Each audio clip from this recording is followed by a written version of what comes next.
स्वागत है आप सभी का जस्ट टीचिंग एकेडमी में। अगर आप बिहार स्टेट 2026 की तैयारी कर रहे हैं तो आज से हम शुरू करने जा रहे हैं बिहार स्टेट 2026 के सबसे महत्वपूर्ण हिस्से आर्ट ऑफ टीचिंग यानी टीचिंग एप्टीट्यूड की पूरी तैयारी। बिहार स्टेट में आर्ट ऑफ टीचिंग से 30 प्रश्न पूछे जाते हैं, इसलिए इस सेक्शन को बिल्कुल भी इग्नोर नहीं करना है। चलिए शुरू करते हैं। आर्ट ऑफ टीचिंग से क्वेश्चन। आर्ट ऑफ टीचिंग से 30 प्रश्न हैं, जिसमें से आज हमारा फर्स्ट क्वेश्चन है, प्रभावी शिक्षण का सबसे महत्वपूर्ण उद्देश्य क्या है? क्या है प्रभावी शिक्षण का सबसे महत्वपूर्ण उद्देश्य क्या है? क्या है? ए में है पाठ्यक्रम पूरा करना, बी में है विद्यार्थियों में अधिगम को विकसित करना, सी में है अधिक गृह कार्य देना, डी में है केवल परीक्षा की तैयारी कराना। तो प्रभावी शिक्षण का सबसे महत्वपूर्ण उद्देश्य होता है विद्यार्थियों में अधिगम को विकसित करना। तो क्वेश्चन नंबर 1 का आंसर हो जाएगा बी। क्या हो जाएगा? बी इसका आंसर होगा। चलिए हम देखते हैं आगे। प्रश्न नंबर 2 में है, बाल केंद्रित शिक्षण में शिक्षक की भूमिका मुख्यतः क्या होती है? क्या है? बाल केंद्रित शिक्षण में शिक्षक की भूमिका मुख्यतः क्या होती है? ए में है नियंत्रक, बी में है व्याख्याता, सी में है मार्गदर्शक एवं सहायक और डी में है परीक्षक। डी में क्या है? परीक्षक। तो क्वेश्चन नंबर 2 का आंसर होगा बाल केंद्रित शिक्षण में शिक्षक की भूमिका होती है मार्गदर्शक एवं सहायक। तो क्वेश्चन नंबर 2 का आंसर हो जाएगा सी। क्या इसका आंसर होगा? सी होगा। चलिए अब देखते हैं आगे। Question number 3। क्वेश्चन नंबर 3 में है, शिक्षण अधिगम प्रक्रिया में विद्यार्थियों की सक्रिय भागीदारी किससे बढ़ती है? क्या है? शिक्षण अधिगम प्रक्रिया में विद्यार्थियों की सक्रिय भागीदारी किससे बढ़ती है? ए में है केवल व्याख्यान से, बी में है गतिविधि आधारित शिक्षण से, सी में है दंड से और डी में है रटने से। तो क्वेश्चन नंबर 3 का क्या आंसर हो जाएगा? क्वेश्चन नंबर 3 में है शिक्षण अधिगम प्रक्रिया में विद्यार्थियों की सक्रिय भागीदारी बढ़ती है गतिविधि आधारित शिक्षण से। तो क्वेश्चन नंबर 3 का आंसर हो जाएगा बी, गतिविधि आधारित शिक्षण। चलिए अब चलते हैं क्वेश्चन नंबर 4 की तरफ। क्वेश्चन नंबर 4 में है, ज्ञात से अज्ञात किसका सिद्धांत है? क्या है? ज्ञात से क्वेश्चन नंबर 4 में ज्ञात से अज्ञात किसका सिद्धांत है? ए में है मूल्यांकन का, बी में है शिक्षण का, सी में है अनुशासन का और डी में है प्रशासन का। तो क्वेश्चन नंबर 4 का आंसर हो जाएगा ज्ञात से अज्ञात सिद्धांत है शिक्षण सिद्धांत का। तो क्वेश्चन नंबर 4 का आंसर हो जाएगा बी। क्या इसका आंसर हो जाएगा? बी इसका आंसर हो जाएगा। चलिए और चलते हैं क्वेश्चन नंबर 5 की तरफ। क्वेश्चन नंबर 5 में है, एक अच्छे शिक्षक की सबसे महत्वपूर्ण विशेषता क्या है? क्या है? क्वेश्चन 5 में एक अच्छे शिक्षक की सबसे महत्वपूर्ण विशेषता क्या है? ए में है कठोर अनुशासन, बी में है विषय का अत्यधिक ज्ञान, नहीं विषय का अत्यधिक ज्ञान नहीं होगा, कठोर अनुशासन भी नहीं होगा, सी में है विद्यार्थियों की आवश्यकता को समझना, हाँ ये हो सकता है। चलिए आगे भी देखते हैं आगे क्या है। और डी में है अधिक गृह कार्य देना, तो नहीं ये भी नहीं होगा, अधिक गृह कार्य देना भी नहीं होगा। तो क्वेश्चन नंबर क्या 5 का आंसर हो जाएगा क्या? सी, विद्यार्थियों की आवश्यकता को समझना। क्या होगा? एक अच्छे शिक्षक की सबसे महत्वपूर्ण विशेषता होती है विद्यार्थियों की अवधारणाओं को आवश्यकता को समझना। तो क्वेश्चन नंबर 5 का आंसर हो जाएगा सी। चलिए अब चलते हैं क्वेश्चन नंबर 6 की तरफ। क्वेश्चन नंबर 6 में है, रचनावादी शिक्षण में विद्यार्थी। क्या पूछा गया? रचनावादी शिक्षण में विद्यार्थी ए में है निष्क्रिय श्रोता होता है, बी में है ये आंसर नहीं होगा, बी में है स्वयं ज्ञान का निर्माण करता है, सी में है केवल शिक्षक पर निर्भर रहता है। नहीं, रचनावादी शिक्षण में विद्यार्थी केवल शिक्षक पर निर्भर नहीं रहता है, तो ये भी आंसर नहीं होगा। और डी में है केवल पुस्तक से सीखता है, नहीं ये भी नहीं होगा। तो हमारा आंसर क्या हो जाएगा, रचनावादी शिक्षण में विद्यार्थी स्वयं ज्ञान का निर्माण करता है। तो क्वेश्चन नंबर 6 का आंसर हो जाएगा बी। क्या आंसर हो जाएगा, बी इसका आंसर हो जाएगा। चलिए अब चलते हैं क्वेश्चन नंबर 7 की तरफ। क्वेश्चन नंबर 7 में है शिक्षण में सरल से जटिल सिद्धांत का अर्थ है। क्या पूछा गया है, शिक्षण में सरल से जटिल सिद्धांत का अर्थ है। ए में है कठिन विषय पहले पढ़ाना, नहीं कठिन विषय सरल से जटिल में नहीं होगा, तो ये भी आंसर नहीं होगा। बी में सरल अवधारणाओं से कठिन अवधारणाओं की ओर बढ़ाना, हाँ ये हो सकता है आंसर। और सी में है केवल सरल प्रश्न पूछना, नहीं ये भी नहीं होगा, केवल सरल प्रश्न पूछने से नहीं होगा। चलिए आगे देखते हैं, आगे क्या है, आगे है पाठ को छोटा करना, नहीं ये भी इसका आंसर नहीं होगा। तो क्वेश्चन नंबर 7 का आंसर हो जाएगा सरल से जटिल सिद्धांत का अर्थ होता है सरल अवधारणाओं से कठिन अवधारणाओं की ओर बढ़ाना। तो क्वेश्चन नंबर 7 का आंसर हो जाएगा बी। चलिए अब चलते हैं क्वेश्चन नंबर 8 की तरफ। क्वेश्चन नंबर 8 में है कक्षा में व्यक्तिगत विभिन्नताओं को ध्यान में रखते हुए शिक्षक को क्या करना चाहिए। क्या है, कक्षा में व्यक्तिगत विभिन्नताओं को ध्यान में रखते हुए शिक्षक को क्या करना चाहिए। ए में है सभी विद्यार्थियों को एक ही तरीके से पढ़ाना, नहीं ये तो बिल्कुल भी नहीं होगा, एक ही तरीके से नहीं पढ़ाना है एक शिक्षक को। बी में है केवल तेज विद्यार्थियों पर ध्यान देना, नहीं ये भी नहीं होगा। सी में है विभिन्न शिक्षण विधियों का प्रयोग, हाँ ये हो सकता है। डी ऑप्शन को भी देखते हैं, डी में है कमज़ोर विद्यार्थियों को अलग कर देना, नहीं ये भी नहीं होगा हमारा आंसर। तो हमारा आंसर क्या हो जाएगा, हमारा आंसर हो जाएगा सी, विभिन्न शिक्षण विधियों का प्रयोग करना। क्या होगा, कक्षा में व्यक्तिगत विभिन्नताओं को ध्यान में रखते हुए शिक्षक को विभिन्न शिक्षण विधियों का प्रयोग करना चाहिए। तो क्वेश्चन नंबर 8 का आंसर हो जाएगा सी। अब हम चलते हैं क्वेश्चन नंबर 9 की तरफ। क्वेश्चन नंबर 9 में है निदानात्मक मूल्यांकन। क्या है, निदानात्मक मूल्यांकन डायग्नोस्टिक असेसमेंट का मुख्य उद्देश्य क्या है।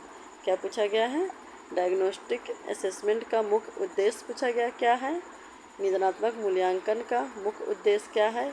ए में है अंतिम अंक देना, बी में है सीखने की कठिनाइयों की पहचान करना, सी में है विद्यार्थियों को रैंक देना, डी में है प्रमाण पत्र देना। तो ये भी नहीं होगा हमारा आंसर, विद्यार्थियों को रैंक देना भी नहीं होगा, अंतिम अंक देना भी नहीं होगा। तो हमारा आंसर क्या होगा, डायग्नोस्टिक असेसमेंट का मुख्य उद्देश्य होता है सीखने की कठिनाइयों को पहचान करना। क्या है, सीखने की कठिनाइयों को पहचान करना। चलिए हम चलते हैं क्वेश्चन नंबर 10 की तरफ। क्वेश्चन नंबर 10 में है रचनात्मक मूल्यांकन कब किया जाता है। क्या पूछा गया है, रचनात्मक मूल्यांकन कब किया जाता है। फॉर्मेटिव असेसमेंट कब किया जाता है। ए में है केवल वर्ष के अंत में, नहीं ये भी नहीं होगा। बी में शिक्षण अधिगम प्रक्रिया के दौरान, सी में है प्रवेश के समय, नहीं प्रवेश के समय भी नहीं होगा। ऑप्शन डी में है केवल बोर्ड परीक्षा में, नहीं ये भी नहीं होगा। तो हमारा आंसर क्या हो जाएगा, आंसर हो जाएगा फॉर्मेटिव असेसमेंट किया जाता है शिक्षण अधिगम प्रक्रिया के दौरान। कब किया जाता है, शिक्षण अधिगम प्रक्रिया के दौरान फॉर्मेटिव असेसमेंट किया जाता है। रचनावादी मूल्यांकन कहता है शिक्षण अधिगम प्रक्रिया के दौरान। तो क्वेश्चन नंबर 10 का आंसर हो जाएगा बी। चलिए हम चलते हैं क्वेश्चन नंबर 11 की तरफ। 11 में है करके सीखना किस प्रकार के शिक्षण पर बल देता है। क्या है, 11 में करके सीखना किस प्रकार के शिक्षण पर बल देता है।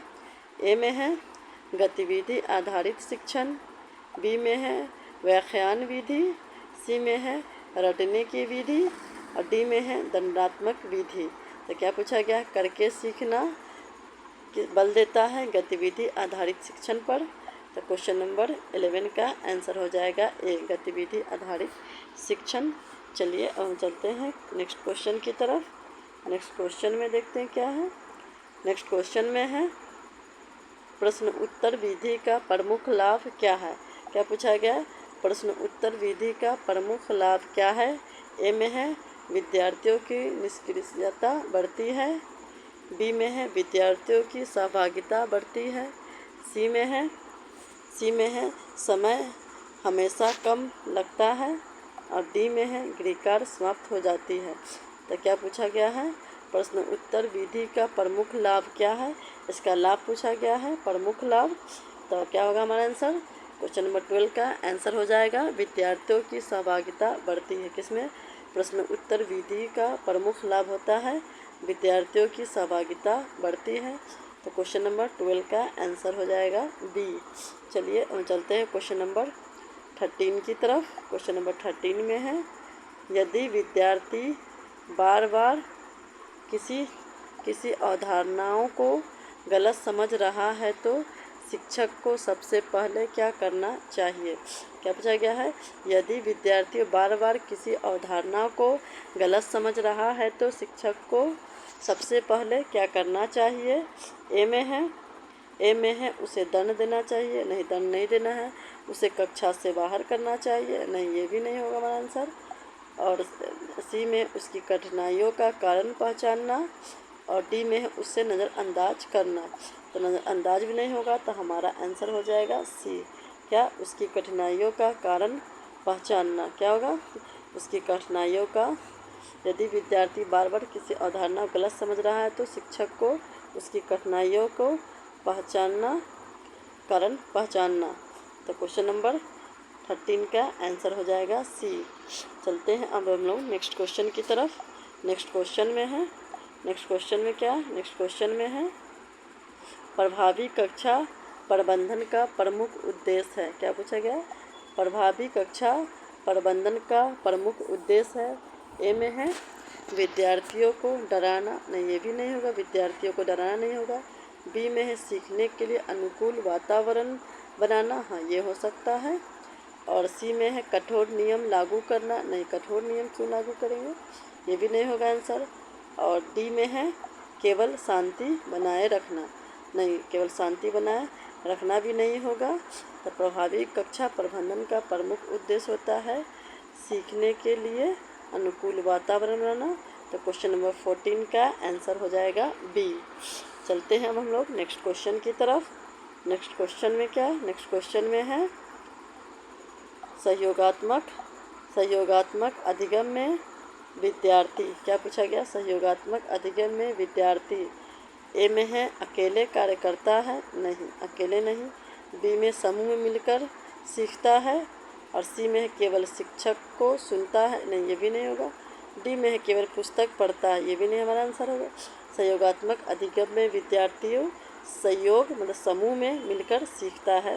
तो क्वेश्चन नंबर 15 का आंसर हो जाएगा डी। चलते हैं अब हम लोग नेक्स्ट क्वेश्चन की तरफ। नेक्स्ट क्वेश्चन में है शिक्षण सहायक सामग्री टीचिंग एड्स का प्रयोग क्यों किया जाता है। क्या शिक्षण सहायक सामग्री का प्रयोग क्यों किया जाता है। ए में है कक्षा का समय बिताने के लिए, नहीं ये भी नहीं होगा। बी में है विषय को अधिक स्पष्ट एवं रोचक बनाने के लिए, हाँ ये हो सकता है। सी में है शिक्षक का कार्य समाप्त करने के लिए, नहीं ये भी नहीं होगा। और डी में है विद्यार्थियों को व्यस्त रखने के लिए, तो नहीं ये भी हमारा आंसर नहीं होगा। तो क्या आंसर हो जाएगा, हमारा आंसर हो जाएगा क्वेश्चन नंबर 16 का आंसर हो जाएगा बी। क्या आंसर हो जाएगा, आंसर होगा बी, विषय को अधिक स्पष्ट एवं रोचक बनाने के लिए शिक्षक सहायक सामग्री का प्रयोग किया जाता है। चलते हैं हम लोग नेक्स्ट क्वेश्चन की तरफ। नेक्स्ट क्वेश्चन में है एक शिक्षक द्वारा विद्यार्थियों की गलतियों को सीखने का अवसर मानना किस दृष्टिकोण को दर्शाता है। क्या है, एक शिक्षक द्वारा विद्यार्थियों की गलतियों को सीखने का अवसर मानना किस दृष्टिकोण को अपनाता है। ए में है दंडनात्मक दृष्टिकोण, नहीं ये भी नहीं होगा। बी में है सकारात्मक एवं रचनात्मक दृष्टिकोण, हाँ ये हो सकता है। और सी में है अधिनायकवादी दृष्टिकोण, नहीं ये भी नहीं होगा। हम देखते हैं डी में क्या है। डी में है उदासीन दृष्टिकोण, नहीं ये भी नहीं होगा। तो हमारा आंसर क्या हो जाएगा? आंसर हो जाएगा एक शिक्षक द्वारा विद्यार्थियों को गलतियों को सीखने का अवसर मानना दृष्टिकोण को दर्शाता है सकारात्मक एवं रचनात्मक दृष्टिकोण। तो क्वेश्चन नंबर 17 का आंसर हो जाएगा बी। क्या आंसर हो जाएगा इसका? चलिए अब चलते हैं नेक्स्ट क्वेश्चन की तरफ। नेक्स्ट क्वेश्चन में क्या है? नेक्स्ट क्वेश्चन में है समावेशी शिक्षा का मुख्य उद्देश्य क्या है? क्या पूछा गया है? समावेशी शिक्षा का मुख्य उद्देश्य क्या है? ए में है केवल मेधावी बच्चे को पढ़ाना, नहीं मेधावी बच्चे को भी केवल नहीं पढ़ाना है। बी में है सभी बच्चे को समान एवं उचित सीखने के अवसर देना। और सी में है कमज़ोर बच्चे को अलग पढ़ाना, अलग तो पढ़ाना ही नहीं है। और डी में है केवल दिव्यांग बच्चे को पढ़ाना, नहीं ये भी आंसर नहीं होगा हमारा। तो हमारा आंसर क्या हो जाएगा? हमारा आंसर हो जाएगा समावेशी शिक्षा का मुख्य उद्देश्य होता है, क्या होगा? समावेशी शिक्षा का मुख्य उद्देश्य होता है सभी बच्चे को समान एवं उचित सीखने के अवसर देना। तो क्वेश्चन नंबर 18 का आंसर हो जाएगा बी। चलते हैं अब हम लोग नेक्स्ट क्वेश्चन की तरफ। नेक्स्ट क्वेश्चन क्या है? नेक्स्ट क्वेश्चन में है शिक्षक को कक्षा में प्रश्न पूछते समय क्या करना चाहिए? क्या पूछा गया है? शिक्षक को कक्षा में प्रश्न पूछते समय क्या करना चाहिए? ए में है केवल तेज विद्यार्थियों से प्रश्न पूछना चाहिए, नहीं ये तो बिल्कुल भी नहीं होगा। केवल तेज विद्यार्थियों से प्रश्न नहीं पूछना है क्योंकि सभी से पूछना है। और बी में है सभी विद्यार्थियों को भाग लेने के अवसर देना। सी में है केवल कठिन प्रश्न पूछना, नहीं केवल कठिन प्रश्न भी नहीं पूछना है। डी में है उत्तर न देने पर दंड देना, दंड तो बिल्कुल भी नहीं देना है। तो क्या होगा हमारा आंसर? हमारा आंसर हो जाएगा बी, सभी विद्यार्थियों को भाग लेने के लिए अवसर देना। क्या शिक्षक को कक्षा में प्रश्न पूछते समय क्या करना चाहिए? सभी विद्यार्थियों को भाग लेने के लिए अवसर देना चाहिए। तो क्वेश्चन नंबर 19 का आंसर हो जाएगा बी। चलते हैं अब हम लोग नेक्स्ट क्वेश्चन की तरफ। नेक्स्ट क्वेश्चन क्या है? नेक्स्ट क्वेश्चन है अधिगम को प्रभावी बनाने के लिए सबसे उपयुक्त तरीका है। क्या पूछा गया? अधिगम को प्रभावी बनाने के लिए सबसे उपयुक्त तरीका है। ए में है केवल व्याख्यान, नहीं व्याख्यान भी नहीं होगा। बी में है विद्यार्थियों की सक्रिय सहभागिता। सी में है केवल नोट्स लिखवाना भी नहीं होगा। और डी में है केवल परीक्षा लेना, नहीं ये भी नहीं होगा। तो हमारा आंसर क्या हो जाएगा? आंसर हो जाएगा बी। क्या होगा? अधिगम को प्रभावी बनाने के लिए उपयुक्त तरीका है विद्यार्थियों की सक्रिय सहभागिता। तो क्वेश्चन नंबर 20 का आंसर हो जाएगा बी। क्या आंसर हो जाएगा इसका? बी हो जाएगा। चलते हैं अब हम लोग नेक्स्ट क्वेश्चन की तरफ। नेक्स्ट क्वेश्चन में है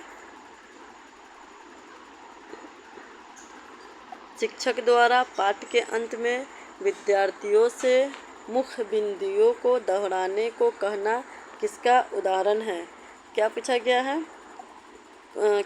शिक्षक द्वारा पाठ के अंत में विद्यार्थियों को मुख्य बिंदुओं को दोहराने को कहना किसका उदाहरण है? ए में है पुनर्बलन का, बी में है पुनरावृत्ति का, सी में है निदान का और डी में है दंड का।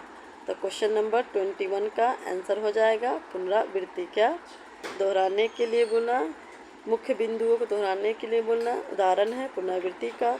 तो क्वेश्चन नंबर 21 का आंसर हो जाएगा बी। चलते हैं हम लोग नेक्स्ट क्वेश्चन की तरफ। नेक्स्ट क्वेश्चन में है आंतरिक प्रेरणा क्या है? इंटर्नशिप मोटिवेशन का उदाहरण कौन सा है? क्या पूछा गया? आंतरिक प्रेरणा का उदाहरण कौन सा है? ए में है पुरस्कार पाने के लिए पढ़ना, बी में है दंड से बचने के लिए पढ़ना, सी में ज्ञान प्राप्त करने की रुचि से पढ़ना और डी में है अच्छे अंक के डर से पढ़ना। तो क्या पूछा गया, आंतरिक प्रेरणा का उदाहरण कौन सा है? तो आंतरिक प्रेरणा का उदाहरण है ज्ञान प्राप्त करने की रुचि से पढ़ना। तो क्वेश्चन नंबर 22 का आंसर हो जाएगा क्या, सी। इंट्रिंसिक मोटिवेशन का उदाहरण है ज्ञान प्राप्त करने की रुचि से पढ़ना। तो हम लोग चलते हैं नेक्स्ट क्वेश्चन की तरफ। नेक्स्ट क्वेश्चन में है शिक्षण की सफलता का सबसे उचित संकेत क्या है? क्या पूछा गया है, शिक्षण की सफलता का सबसे उचित संकेत क्या है? ए में है शिक्षक ने पूरा पाठ पढ़ाया या नहीं। बी में है विद्यार्थियों ने अवधारणा को समझा और उसका प्रयोग किया या नहीं। और सी में है कक्षा में पूर्ण शांति रही या नहीं। और डी में है विद्यार्थियों ने नोट्स लिखे या नहीं। तो क्या पूछा गया, शिक्षण की सफलता का सबसे उचित संकेत होता है विद्यार्थियों ने अवधारणा को समझा और उसका प्रयोग किया या नहीं। तो क्वेश्चन नंबर 23 का आंसर हो जाएगा बी। चलते हैं अब हम लोग नेक्स्ट क्वेश्चन की तरफ। नेक्स्ट क्वेश्चन में क्या है, नेक्स्ट क्वेश्चन में है शिक्षक द्वारा तत्काल प्रतिक्रिया मतलब फीडबैक देने का प्रमुख लाभ है। क्या है, शिक्षक द्वारा तत्काल प्रतिक्रिया देने का प्रमुख लाभ है। ए में है गलतियों को समय पर सुधारना। बी में है विद्यार्थियों को डराना तो बिल्कुल भी नहीं होगा। सी में परीक्षा समाप्त करना तो ये भी नहीं होगा। डी में क्या है, डी में देखते हैं हम लोग गृह कार्य कम देना, नहीं ये भी नहीं होगा। तो आंसर क्या हो जाएगा, आंसर हो जाएगा शिक्षक द्वारा तत्काल फीडबैक देने का प्रमुख लाभ होता है गलतियों को समय पर सुधारना। क्या होता है, गलतियों को समय पर सुधारना। तो क्वेश्चन नंबर 24 का आंसर हो जाएगा ए। क्या हो जाएगा, ए इसका आंसर हो जाएगा। अब हम चलते हैं नेक्स्ट क्वेश्चन की तरफ। नेक्स्ट क्वेश्चन में है एक लोकतांत्रिक कक्षा में शिक्षक। क्या पूछा गया, एक लोकतांत्रिक कक्षा में शिक्षक क्या है? ए में है केवल स्वयं निर्णय लेता है। बी में विद्यार्थियों के विचारों का सम्मान करता है। सी में है विद्यार्थियों को बोलने नहीं देता है। और डी में क्या है, डी में है कठोर दंड देता है। तो नहीं, एक लोकतांत्रिक कक्षा में शिक्षक विद्यार्थियों के विचारों का सम्मान करता है। तो क्वेश्चन नंबर 25 का आंसर हो जाएगा बी। क्या, 25 का आंसर बी हो जाएगा। चलते अब हम लोग नेक्स्ट क्वेश्चन की तरफ। नेक्स्ट क्वेश्चन क्या है, नेक्स्ट क्वेश्चन है परियोजना विधि। क्या है, प्रोजेक्ट मेथड मुख्यतः किस पर बल देता है? क्या पूछा गया है, परियोजना विधि मुख्यतः किस पर बल देता है? मुख्यतः किस पर बल देता है? ए में है रटने पर, नहीं रटने पर भी नहीं होगा। बी में है व्यवहारिक एवं अनुभवात्मक अधिगम पर। और सी में है केवल व्याख्यान पर। डी में है केवल लिखित परीक्षा पर। तो क्या हमारा आंसर हो जाएगा, परियोजना विधि प्रोजेक्ट मेथड में मुख्य किस पर बल देता है? बल देता है व्यवहारिक एवं अनुभवात्मक अधिगम पर। तो क्वेश्चन नंबर 26 का आंसर हो जाएगा बी। चलते हैं अब हम लोग नेक्स्ट क्वेश्चन की तरफ। नेक्स्ट क्वेश्चन क्या है, नेक्स्ट क्वेश्चन है शिक्षण में मूर्त से अमूर्त का अर्थ है। क्या पूछा गया है, शिक्षण में मूर्त से अमूर्त का अर्थ है। ए में है उदाहरण एवं वास्तविक वस्तुओं से अवधारणाओं की ओर बढ़ना। बी में है अमूर्त विचारों से वस्तुओं की ओर जाना, तो नहीं ये नहीं होगा। सी में केवल कठिन विषय पढ़ाना, तो ये भी नहीं होगा। डी में है केवल चित्रों का प्रयोग करना, तो ये भी नहीं होगा। आंसर क्या हो जाएगा, शिक्षण में मूर्त से अमूर्त का अर्थ होता है उदाहरण। क्या होता है, मूर्त से अमूर्त उदाहरण एवं वास्तविक वस्तुओं से अवधारणाओं की ओर बढ़ाना। तो क्वेश्चन नंबर 27 का आंसर हो जाएगा ए। चलते हैं अब हम लोग नेक्स्ट क्वेश्चन की तरफ। नेक्स्ट क्वेश्चन में क्या है, नेक्स्ट क्वेश्चन में है यदि कक्षा में कुछ विद्यार्थी सीखने में पीछे रह रहे हैं तो शिक्षक को क्या करना चाहिए? क्या, यदि कक्षा में कुछ विद्यार्थी सीखने में पीछे रह रहे हैं तो शिक्षक को क्या करना चाहिए? ए में है उन्हें अनदेखा करना चाहिए, नहीं अनदेखा नहीं करना चाहिए। बी में उपचारात्मक शिक्षण प्रदान करना चाहिए, तो हाँ ये आंसर हो सकता है। क्योंकि हम लोग ने आगे देखते हैं, आगे क्या है, आगे है उन्हें दंड देना चाहिए, नहीं दंड भी नहीं देना है। और डी में उन्हें कक्षा से हटाना चाहिए, तो ये भी नहीं हमारा आंसर। आंसर क्या हो जाएगा? आंसर हो जाएगा हमारा क्वेश्चन नंबर 28 का आंसर हो जाएगा उपचारात्मक शिक्षण प्रदान करना। कुछ भी सीखने में, अगर सीखने में पीछे रह रहे हैं तो शिक्षक को करना चाहिए कि विद्यार्थियों को उपचारात्मक शिक्षण प्रदान करना चाहिए। चलते हैं अब हम लोग नेक्स्ट क्वेश्चन की तरफ। नेक्स्ट क्वेश्चन में क्या है? नेक्स्ट क्वेश्चन में है अच्छे शिक्षण की एक प्रमुख विशेषता। क्या पूछा गया है? अच्छे शिक्षण की एक प्रमुख विशेषता है एक ही विधि का हमेशा प्रयोग। नहीं, ये नहीं होगा। बी में है परिस्थितियों के अनुसार शिक्षण विधि में परिवर्तन। सी में है केवल पाठ्यपुस्तक पर निर्भर। नहीं, ये भी नहीं होगा। डी में देखते, डी में क्या है? केवल परीक्षा केंद्रित शिक्षण। तो ये भी नहीं होगा। अच्छे शिक्षण की एक प्रमुख विशेषता होती है परिस्थितियों के अनुसार शिक्षण विधि में परिवर्तन। तो हमारा आंसर हो जाएगा 29 का बी। क्या आंसर हो जाएगा? बी इसका आंसर हो जाएगा। चलते हैं अब हम लोग नेक्स्ट क्वेश्चन की तरफ। नेक्स्ट क्वेश्चन में क्या है? नेक्स्ट क्वेश्चन में है शिक्षक का व्यावसायिक विकास किससे किससे सबसे अधिक संबंधित है। क्या पूछा गया है? शिक्षक का व्यावसायिक विकास किससे सबसे अधिक संबंधित है। ए में है नई शिक्षण विधियाँ एवं ज्ञान को सीखते रहना। हाँ, ये होगा। बी में केवल पुरानी विधियों का प्रयोग करना। तो नहीं, ये तो बिल्कुल भी नहीं होगा। सी में केवल प्रशासनिक कार्य करना। नहीं, ये भी नहीं होगा। तो हमारा डी में है केवल परीक्षा परिणाम देखना। तो नहीं, ये भी नहीं होगा। तो आंसर क्या हो जाएगा? आंसर हो जाएगा हमारा शिक्षण का व्यावसायिक विकास सबसे अधिक संबंधित होता है नई शिक्षण विधियों एवं ज्ञान को सीखते रहना। क्या क्या होगा इसका आंसर? नई शिक्षण विधियाँ एवं ज्ञान को सीखते रहना। इस तरह हम लोगों ने 30 क्वेश्चन को सॉल्व किए हैं और सबके आंसर आप नीचे देख सकते हैं और देख के अपना मिला लिए आपका 30 में से कितना सही हो रहा है। और चैनल को सब्सक्राइब नहीं किए हैं तो चैनल को सब्सक्राइब कर लीजिए और वीडियो को लाइक कीजिए,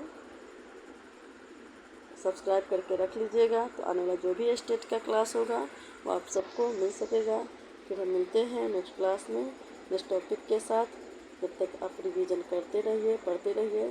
स्टेट का एग्ज़ाम के बहुत कम समय मिला हुआ है और हम लोगों को बहुत सारा पढ़ना है। आज के लिए बस इतना है।